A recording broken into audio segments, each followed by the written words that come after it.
Good evening everyone. Study with Leenu में आपका स्वागत है।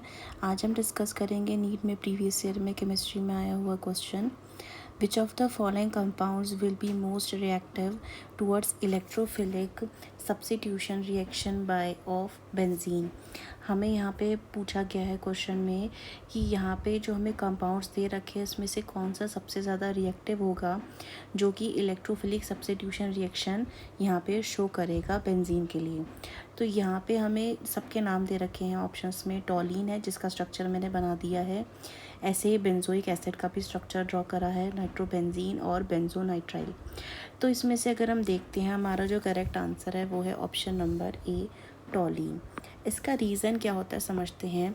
देखिए अगर यहाँ पे हम सबके ऊपर से देखते हैं जो यहाँ ग्रुप्स लगे हुए हैं, यहाँ पे टॉलीन में जो है ये बेंजीन रिंग के ऊपर दिया है CH3 ग्रुप। ये CH3 ग्रुप क्या होता है, ये इलेक्ट्रॉन डोनेटिंग ग्रुप होता है, इलेक्ट्रॉन डोनेटिंग ग्रुप होता है।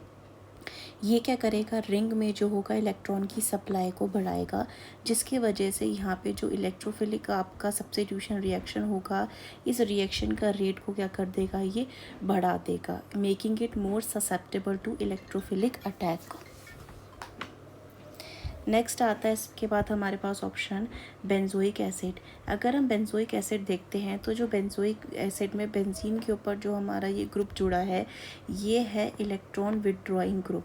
इलेक्ट्रॉन विड्रॉइंग ग्रुप का मतलब क्या हुआ, यहाँ पे देखिए कार्बन और ऑक्सीजन दोनों अटैच हैं। अब यहाँ पे हमें पता है कि कार्बन से ज़्यादा इलेक्ट्रोनेगेटिव कौन होता है, ऑक्सीजन। तो ऑक्सीजन अपने इलेक्ट्रॉन वापस खींच लेगा, जिसके वजह से कार्बन के पास क्या आ जाएगी, डेफिशिएंसी हो जाएगी। तो वो यहाँ से फिर अपनी वैलेंसी को सेटिस्फाई करने के लिए क्या करेगा, इलेक्ट्रॉन्स को खींचेगा।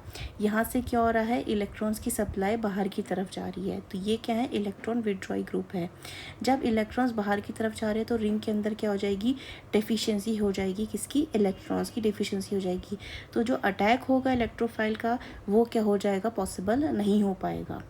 नेक्स्ट है सिमिलरली यहाँ पे भी क्या अटैच है, यहाँ पे भी आपका क्या है, नाइट्रो ग्रुप अटैच है। नाइट्रो ग्रुप क्या है आपका, ये भी इलेक्ट्रॉन विड्रॉइंग ग्रुप अटैच है। ये नाइट्रोजन क्या होता है आपका, ये ऑक्सीजन से आपका लेस इलेक्ट्रोनेगेटिव होता है, तो ऑक्सीजन क्या करेगा, अपने इलेक्ट्रॉन को ले लेगा यहाँ पे वापस।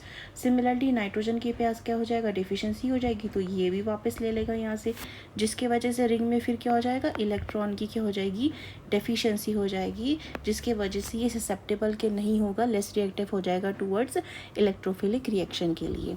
लास्ट में आता है हमारे पास बेंजोनाइट्राइल। अब बेंजोनाइट्राइल में भी सिमिलर केस आता है। यहाँ पे भी क्या अटैच है, इलेक्ट्रॉन विड्रॉइंग ग्रुप अटैच है, क्योंकि हमें पता है नाइट्रोजन की जो इलेक्ट्रोनेगेटिविटी होती है वो क्या है, ज़्यादा है इस कंपैरिजन टू कार्बन। अब सिमिलरिटी यहाँ पे भी क्या हो जाएगा, डेफिशिएंसी हो जाएगी, जिसकी वजह से इलेक्ट्रॉन क्या आ जाएंगे, इस तरफ आ जाएंगे, और यहाँ पे रिंग के अंदर क्या हो जाएगा, इलेक्ट्रॉन डेफिशिएंसी हो जाएगी। तो यहाँ पे 3 केसेस में हमारे पास क्या हो रही है, इलेक्ट्रॉन्स की डेफिशिएंसी हो रही है, और यहाँ पे क्या हो रहा है, इलेक्ट्रॉन्स इंक्रीज़ हो रहे हैं। यहाँ पे इलेक्ट्रॉन्स का जो आपका डेंसिटी है यहाँ पे क्या हो रही है, वो इंक्रीज़ हो रही है यहाँ पे, किसमें, टॉलीन वाले केस में। क्यों, क्योंकि रीज़न क्या है, टॉलीन क्या है, इलेक्ट्रॉन डोनेटिंग ग्रुप है जो इंक्रीज़ करता है इलेक्ट्रॉन की डेंसिटी बेंजीन रिंग में, और इसके वजह से क्या हो जाता है, ये मोर ससेप्टेबल हो जाती है किसके लिए, इलेक्ट्रोफिलिक सब्स्टिट्यूशन रिएक्शन के लिए। सो आई होप आपको क्लियरली ये समझ आया होगा। If you like this video then like, share and subscribe the channel. Thank you for watching this video.